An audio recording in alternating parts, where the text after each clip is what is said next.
Okay guys, so let's go ahead and introduce bioinformatics with some definitions. So when we talk about bioinformatics, it's the combination of two words, bio and informatics. So let's see what informatics is. Informatics deals with information management and processing using techniques from mathematics, statistics, computer sciences, and engineering. That's how Mount defines that. Whereas processing biological information with the similar approach, we can say it's bioinformatics. Some say it's the science of collecting and analyzing complex biological data, such as genetic codes. Interesting definition put forward by Westhead in his book Instant Notes is it's a marriage between biology and computer sciences.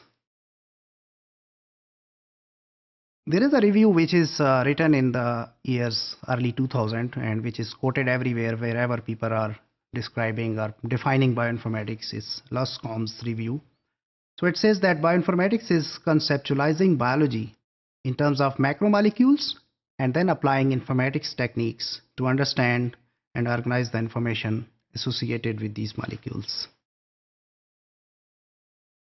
Okay guys, so whenever we talk about informatics, we think of information, and whenever there is an information we think about data. So data and information are a little bit confusing, so it's hard for people to distinguish between them.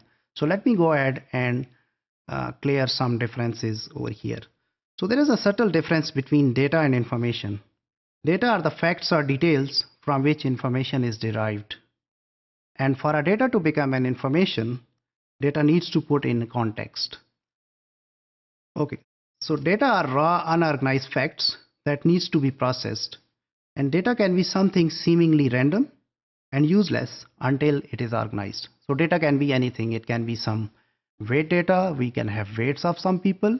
We can have counts of some species, birds, animals, elephants, anything. So it's just a data. So whenever the data is processed or organized or structured and then presented in a given context, it becomes the information. What is knowledge then? So the use of information in context to make decisions, that is knowledge. Let me clear these things with some example. So for example, we get some data which is 13/11/75. It's 13 November 75.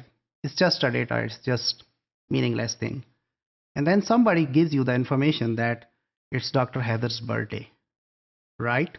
So now from that data, you put that information, you got a context, and then it leads you to conclude that on 13 November 2015, Dr. Heather will become, and his age will go to 40.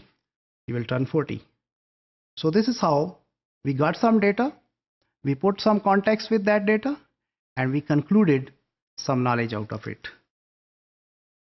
Again, in this diagram, we can see that data leads to information and information leads to knowledge. Okay, so let me define our main core of this subject, genome informatics. So genome informatics is the field in which computer and statistical techniques are applied to derive biological information from genome sequences. Let me go ahead and define it in another formal way. The definition was given by Lossifo in 2014. So in his paper, he described genome informatics includes methods to analyze DNA sequence information and to predict protein sequence and structures. There is another correlated field which is genomics.